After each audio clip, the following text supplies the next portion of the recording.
India USA ఈ trade deal జరగడం వల్ల ఇట్లా తడపాయిస్తున్నారు కొంతమంది. అసలు ఎవరు తడపాయిస్తున్నారు, ఏం కథ, దీని గురించి మనం డిస్కస్ చేద్దాం. నమస్తే, welcome to Chitragupt. India USA trade deal అవ్వడం వల్ల పాకిస్తాన్కి, బంగ్లాదేశ్కి, చైనాకి, రాహుల్ గాంధీ కాంగ్రెస్ పార్టీకి ఎట్లా అవుతుందనంటే అసలు వీళ్ళు ఎట్లా సక్సెస్ అయింది ఈ డీల్లా? ఇది అవ్వద్దు కదా, ఓ తడపాయిసుడు. ఈ డీల్ అవ్వడం వల్ల ఇండియాకి, మోదీ గవర్నమెంట్కి ఎంత ప్లస్ అయింది. దీనివల్ల వీళ్ళకి ఓర్వలేక, వాళ్ళకు డైజెస్ట్ అవ్వక ఇక ఏది పడితే అది ఎట్నుంచి వెళ్ళి మోదీ గవర్నమెంట్ని బద్నాం చేయాలని చెప్పి ఫిక్స్ అయినాడు. ఈ ఫిక్స్ అయిన ప్రాసెస్లా ఎప్స్టీన్ ఫైల్స్లో మోడీది పేరు వచ్చింది. అందుకోసమే మోదీ ఇప్పుడు సరెండర్ అయిపోయిండు, ఇండియాని సరెండర్ చేసేసిండు యుఎస్కి, ఇండియన్ ఫార్మర్స్ని తాకట్టు పెట్టేసిండు, ఇక ఇండియన్ ఫార్మర్స్కి లైఫ్ లేదు ఇండియాలో అన్నంత ఇక భజన కొట్టేసి పడేస్తున్నారు. ఎట్లా నెగిటివ్ చేయాలని అదే ప్రాసెస్లో కూర్చున్నారు. యాక్చువల్గా ఈ డీల్ జరిగింది ఏంది, అసలు ఈ డీల్లో మనం ఏం ఇంపోర్ట్ చేసుకుంటున్నాము, మనం ఏం ఎక్స్పోర్ట్ చేస్తున్నాము, దీనివల్ల ఎవరెంత బెనిఫిట్ అయినరు అండ్ ఎవరికి ఎక్కువ బెనిఫిట్స్ వస్తున్నాయి, ఎవరికి ఇన్కమ్ ఎట్లా పెరుగుతుంది, దీని గురించి మనం క్లియర్గా మాట్లాడుకుందాం. ఒకప్పుడు మనకి యుఎస్ఏ 50% టారిఫ్ పెట్టింది మన పైన. అయితే ఈ డీల్ ఓకే అయిన తర్వాత వెంటనే 50ని 18%కి తీసుకొచ్చేసింది టారిఫ్ని, ఇండియా మీద పెట్టిన టారిఫ్ని. అయితే ఇక్కడ మనం మెయిన్గా మాట్లాడుకోవాల్సింది ఏంటంటే, మన ఫార్మర్స్, ఇండియాలో ఉన్న ఫార్మర్స్ ఏదైతే పంట పండిస్తారో, అది ఫ్రూట్స్ కానీ, వెజిటేబుల్స్ కానీ, వీట్ కానీ, ప్యాడీ, ఇంకా ఏదైనా మనం తినే ఐటమ్స్ ఏవైతే ఉంటాయో యుఎస్ నుంచి వెళ్ళి మన ఫార్మర్స్ పండించే పంటని తీసుకుంటలేము. మనము వేరే కంట్రీస్ నుంచి వెళ్ళి ఇంపోర్ట్ మనం చేసుకుంటామో ఆ ఐటమ్స్ని వేరే కంట్రీస్ దగ్గర నుంచి వెళ్ళి కాకుండా యుఎస్ఏ నుంచి వెళ్ళి తీసుకుంటున్నాం. మెయిన్గా మనం తీసుకునే ఐటమ్స్ యుఎస్ఏ నుంచి వెళ్ళి ఇండియా లోపలికి ఏంది అంటే పశువులకి, యానిమల్స్కి, ఫిష్కి సంబంధించిన దానా. ఆ దానానే మనం ఎక్కువగా వాళ్ళ దగ్గర నుంచి వెళ్ళి తీసుకుంటున్నాము. దాని తర్వాత నట్స్ కానీ, బాదాం, ఇట్లాంటి ఏవైతే ఐటమ్స్ ఉంటాయో ఇవి మనం వేరే కంట్రీస్ నుంచి వెళ్ళి మన కంట్రీస్కి ఏదైతే తీసుకుంటున్నామో ఆ వేరే కంట్రీస్ నుంచి వెళ్ళి కాకుండా అక్కడి నుంచి వెళ్ళి కొంచెం తీసుకొని ఇంకా ఎక్కువ మట్టున మనం యుఎస్ఏ నుంచి వెళ్ళి తీసుకుంటున్నాం. ఇప్పుడు ఇవి తీసుకోవడం వల్ల మనకేంది నష్టం వచ్చింది? వీళ్ళు మన ఫార్మర్స్కి ఏమో అయిపోతుంది, మన ఫార్మర్స్కి మొత్తం నష్టం జరుగుతుందని పుకార్లు చెప్తున్నారు, కానీ నిజానికి మనం వాళ్ళ దగ్గర నుంచి ఏం కొంటున్నాం అనేది మాత్రమే మనం మాట్లాడుతున్నారా? అస్సలు మాట్లాడరు. మన ఫార్మర్స్కి ఇక్కడ భయపడాల్సిన అవసరం లేదు. మనము ఏదైతే ఎక్స్పోర్ట్ చేస్తామో అవి చేస్తూనే ఉంటాము. అండ్ మన ఫార్మర్స్ ఏవైతే పంట పండిస్తారో ఆ పంటకు ధీటుగా అండ్ ఆపోజిట్గా ఇంకొక వేరే దగ్గర నుంచి కానీ యూఎస్ దగ్గర నుంచి కానీ ఇంపోర్ట్ చేసుకుంటలేము. ఇది ఫుల్ క్లియర్గా ఆ డీల్లో మెన్షన్ కూడా చేసిండ్రు. అయితే ఇప్పుడు వీళ్ళు ఇంతగానం పడి ఏడవడానికి రీజన్ ఏంది అని అంటే, ఇప్పుడు బయట దేశం వాడు ఏడుస్తున్నాడు అంటే ఓకే, పాకిస్తానోడికి, బంగ్లాదేశ్ ఓడికి, చైనోడికి మన మీద ఏడుపు ఎప్పుడూ ఉంటుంది. ఎందుకనంటే ఇండియా డెవలప్ అవుతూనే ఉన్నది. వాళ్ళు ఏడ మునిగినరు, ఆన్నే మునిగినరు, మనం మాత్రం ఎదుగుతూ ఉన్నాము. కాంపిటేటివ్ నెక్స్ట్ లెవెల్ ఇస్తున్నాం ఏ కంట్రీతోనైనా కానీ. ఇక్కడ ట్రంప్ బూట్లు నాకి కూర్చున్న పాకిస్తాన్కి కూడా 19 to 20% టారిఫ్ వేసిండు. బంగ్లాదేశ్ చెప్పింది ఇనుకుంటా కుక్క లెక్కతో కూపే బంగ్లాదేశ్కి కూడా 20% టారిఫ్ వేసిండు. ఈ వంకర బుద్ధి చైనాకి 30 to 35% టారిఫ్ వేసిండు. ఇంకా మన చుట్టుపక్కల ఉన్న దేశాలన్నిటికీ 20 to 25% టారిఫ్ ఉన్నది. కానీ ఇన్ని సంవత్సరాల నుంచి వెళ్ళి వాళ్ళు వెయిట్ చేస్తున్నారుకి ఇండియన్ అగ్రికల్చర్ని మేము రూల్ చేయాలా అని చెప్పి యుఎస్ఏ. కానీ మనం ఎక్కడ తగ్గకుండా ఇస్తూనే ఉన్నాం. ఎంత 50% టారిఫ్ తీసుకొచ్చినా కూడా మనం తగ్గకుండా, బెండ్ అవ్వకుండా మన ఫార్మర్స్ రెస్పెక్ట్ని కాపాడుకుంటూనే ఉంచుతూ, ఎంత టారిఫ్ వేసినా భరిస్తూ మనం ధీటుగా నిలబడ్డాం. ఆ దెబ్బకి వాళ్ళే తగ్గి యుఎస్ఏ ఇండియా మీద 50% టారిఫ్ నుంచి వెళ్ళి 18%కి తీసుకొచ్చింది. అంటే ఎవడైతే అమెరికా బూట్లు నాకిన కుక్కలు దేశాలు అయితే ఉన్నాయో వాళ్ళు కూడా దీన్ని చూసి షాక్ అయిపోయినారంట.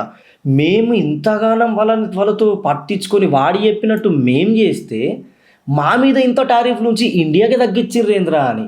ఎందుకు తెలుసా? అవి లట్టుపట్టు దేశాలు, మనం అట్లా కాదు. మనకు సెల్ఫ్ రెస్పెక్ట్ ఇంపార్టెంట్. ఇండియా అంటేనే గట్స్ కదా. సో మనం తగ్గలేదు అని చెప్పేసి వాళ్ళే తగ్గి మరీ మన దగ్గరకు వచ్చారు. వచ్చినప్పుడు మనం ఎందుకు యాక్సెప్ట్ చేయము? ఇప్పుడు ఏ కంట్రీ, వరల్డ్లో ఉన్న ఏ కంట్రీ అయినా సరే అమెరికాకి పోయి వాళ్ళ బిజినెస్ని పెంచుకోవాలా, అమెరికాతో డీలింగ్ పెంచుకోవాలనుకుంటుంది. ఎందుకు అని అంటే అమెరికాలో మన ప్రోడక్ట్స్ ఎంతైతే పోతాయో అంత పైసలు మనకు రిటర్న్ వస్తుంది. సో మన కంట్రీ డెవలప్ అయ్యే చాయిసెస్ ఎక్కువ ఉంటాయి. అందుకని చెప్పేసి అందరూ అమెరికాతోనే డీలింగ్స్ పెట్టుకోవడానికి ఇష్టపడతారు. ఈ ప్రాసెస్ మనకు 18% టారిఫ్ తక్కువతోని మనకు ఆప్షన్ వచ్చినప్పుడు ఈ ఆపర్చునిటీని యూజ్ చేసుకోకుండా ఎందుకు ఉంటాం మనము? లాస్ట్ గవర్నమెంట్లు అంటే ఇంకా ఏది అవ్వకానో పొవ్వకానో వదిలేసుకున్నాయేమో. కానీ ఇక్కడ ఉన్నది మోదీ గవర్నమెంట్. అక్కడ ఉన్న మినిస్టరీస్ కానీ అక్కడ ఉన్న లీడర్స్ కానీ ఇండియాని డెవలప్ చేసే దాని సైడే చూస్తారు కానీ సెల్ఫ్గా డెవలప్ అవ్వాలని చెప్పి చూడరు. అందుకోసమనే ఇంత మంచి డీల్ని మన వాళ్ళు యాక్సెప్ట్ చేసినారు. దాని తర్వాత ఇంకా హైలైట్ ఏంటంటే ఇప్పుడు మన ప్రోడక్ట్స్ని అక్కడ 18% పెట్టినా కూడా మనం ఫుల్ ఫ్లెడ్జ్డ్గా వాళ్ళకి అమ్ముకోవచ్చు. దాంతో మనం ప్రాఫిట్లు పొంది మన ఇండియా ఇన్కమ్ని, ఇండియన్ ఎకనామీని డబల్ చేసుకోవచ్చు. సో ఈ ప్రాసెస్లో మనల్ని ఒప్పుకొని దాన్ని డీల్ని యాక్సెప్ట్ చేసిండ్రు అన్నట్టు. అయితే వీళ్ళు ఇంకొక నింద ఏమేస్తున్నానంటే మనం మాత్రం 0 టారిఫ్ పెట్టి తీసుకొస్తున్నాము అని అంటే వాళ్ళు 15ని 18కి తీసుకొచ్చిండ్రు అని అంటే మనం ఇప్పుడు 0 టారిఫ్ పెట్టినా కూడా మన ప్రోడక్ట్స్ ఎక్కువ పోతున్నాయి అటు. వాళ్ళ ప్రోడక్ట్స్ మనం తీసుకుంటలేము, చాలా తక్కువ తీసుకుంటున్నాం కాబట్టి మనకి ఎఫెక్ట్ ఏం పడతలేదు. ఎట్ ద సేమ్ టైం మనం అక్కడికి ఎక్స్పోర్ట్ ఎక్కువ చేస్తాం కాబట్టి మనకే బెనిఫిట్ ఉన్నాం. అప్పుడు 0 టారిఫ్తో ఉంటేంది పోతేంది అనే విధంగా వీళ్ళు డీల్ చేసేసిండ్రు. కానీ ఇదాన్ని కూడా మన రాహుల్ గాంధీ ఇట్లా ఉల్టా పల్టా ఇచ్చేసి ఎట్లా బద్నాం చేయాలా వీళ్ళని అని చెప్పేసి టార్గెట్ చేసుకొని పెట్టుకున్నాడు. కానీ ఆ పప్పులేమో ఉడుకుతలేవు. ఇది అలా బాధ చూడ్డది. ఇంకొక సైడ్ ఏమంటున్నారు, రష్యన్ ఆయిల్స్ ఇండియాకి కొనకు అని చెప్పి యుఎస్ చెప్పింది. భయపడి రష్యన్ ఆయిల్ కొనడం మానేసింది ఇండియా అని అంటుండ్రు.